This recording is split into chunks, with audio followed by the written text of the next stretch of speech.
સુરતમાં આવેલા ખાડીપુરે હજારો પરિવારો સાથે વિદ્યાર્થીઓના શિક્ષણને પણ ભારે ફટકો પહોંચાડ્યો છે.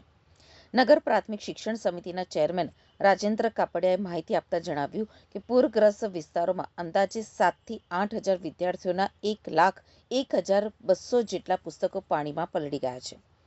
પૂરના દિવસોમાં અનેક ઘરોમાં 7 થી 8 ફૂટ સુધી પાણી ભરાઈ જતા વિદ્યાર્થીઓના પુસ્તકો, યુનિફોર્મ, બૂટ અને મોજા સહિતનો શૈક્ષણિક સામાન સંપૂર્ણપણે બગડી ગયો હતો.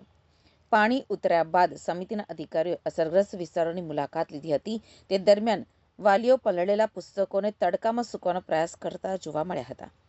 ત્યારબાદ રાજ્ય સરકારે નુકસાનનો ડેટા મંગાવતા નગર પ્રાથમિક શિક્ષણ સમિતિએ 1 ઓગસ્ટના રોજ 1,01,200 નવા પુસ્તકો ઉપલબ્ધ કરાવવા માટે રાજ્ય સરકારને સત્તાવાર પત્ર લખ્યો છે.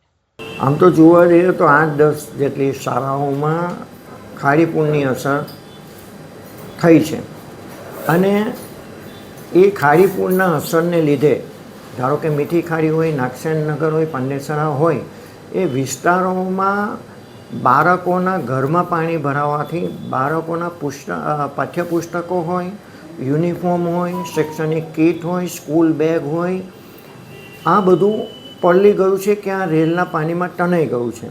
આના કારણે લગભગ ઘણી સ્કૂલો દ્વારા કેટલું નુકસાન થયું છે, કેટલા પુસ્તકો પલળી ગયા છે, એની વિગતો નગર પ્રાથમિક શિક્ષણ સમિતિને મોકલવામાં આવી છે. રાજ્ય સરકાર પણ આ બાબતમાં ચિંતિત હતી. એમને પણ નગર પ્રાથમિક શિક્ષણ સમિતિ પાસે આ નુકસાની શું થઈ છે તેની વિગતો મંગાવી હતી.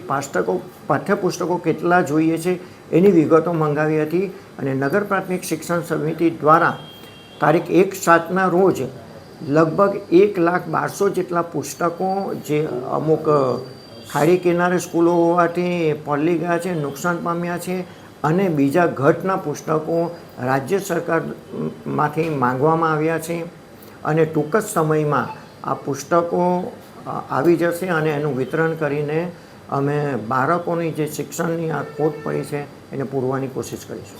તમે જ્યારે વિઝિટ કરી હતી ત્યારે કઈ રીતના દ્રશ્ય જોવા મળ્યા હતા અને હવે કઈ રીતે મહાનગરપાલિકાને રજૂઆત કરાશે?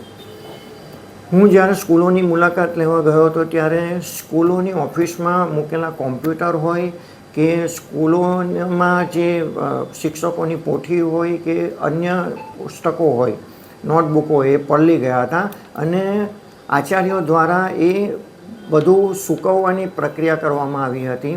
કોમ્પ્યુટર બગડેલા હોય તે પણ એ લોકોએ રિપેર કરાવી લીધા હતા અને હવે કઈ રીતે એ બધા કાગળનો એટલે જે પુસ્તકો પલળી ગયા છે એ કઈ રીતે મેળવી શકાય એની ચિંતા કરતા હતા અને 6-7 ફૂટ પાણી ભરાયા હતા એટલે બેન્ચીસ હોય કે શાળા હોય એની અંદર કાદવ કીચડ થઈ ગયો હતો.